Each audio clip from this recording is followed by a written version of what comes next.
हिमाचल प्रदेश में आजकल सरकार का फैसला करने का तरीका जो है पूरे देश भर में चर्चा का विषय बना हुआ है। और चर्चा का विषय इसलिए बना है कि बिना सोचे समझे फैसले लिए जाते हैं और उसके बाद जब चारों तरफ से जगहंसाई होती है तो उन फैसलों को बदलने की कोशिश करते हैं। चाहे वो टॉयलेट टैक्स की बात है, चाहे बसों में वो फ्रेट की बात है, पहले लगाया गया फिर बाद में वापस किया गया, चाहे उसके बाद हिमाचल प्रदेश में 2 वर्ष से खाली पदों को समाप्त करने की बात है, उसको भी फिलहाल विड्रॉ करने की बात कही है। और इसी तरह से अब एक और हिमाचल प्रदेश में चर्चा का विषय बना है, वो ये विषय बना है कि समोसे लिए गए थे। किसी कार्यक्रम में मुख्यमंत्री जी गए थे, उस कार्यक्रम में वो समोसे परोसे जाने थे, लेकिन जहां समोसे पहुंचने चाहिए थे वहां नहीं पहुंचे, समोसे बीच में ही गुम हो गए। और ऐसा लगा शायद मुख्यमंत्री को और हिमाचल प्रदेश सरकार को इस सारे विषय पर ये बड़ा गंभीर विषय है और इस पर जांच होनी चाहिए।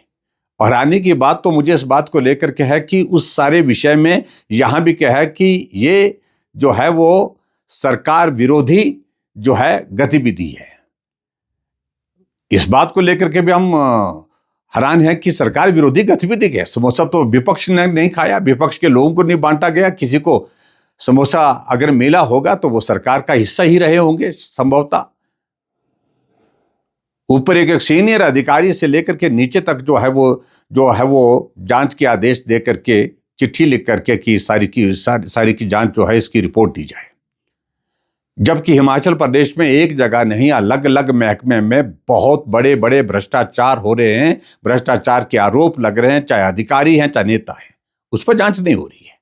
लेकिन जांच हो रही है समोसा फरोसे। एक अधिकारी, पुलिस के अधिकारी जो अपनी ड्यूटी दे रही थी किसी जिले में, रातों रात जिस प्रकार से उसको जलील किया गया, परेशान किया गया, सामान समेट करके वो चले गई।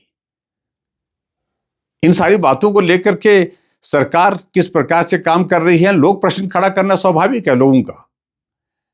मैं सिर्फ इतना कहना चाह रहा हूं कि हिमाचल छोटा सा प्रदेश है और ये छोटा सा प्रदेश इस बात के लिए जाना जाता है कि यहां जो भी काम किए जाते हैं ईमानदारी से किए जाते हैं, सोच समझ करके फैसले लिए जाते हैं। लेकिन दुर्भाग्य इस बात को लेकर के है कि बिना सोचे समझे फैसले लिए जाते हैं, फिर फैसले पलटने की प्रक्रिया शुरू होती है।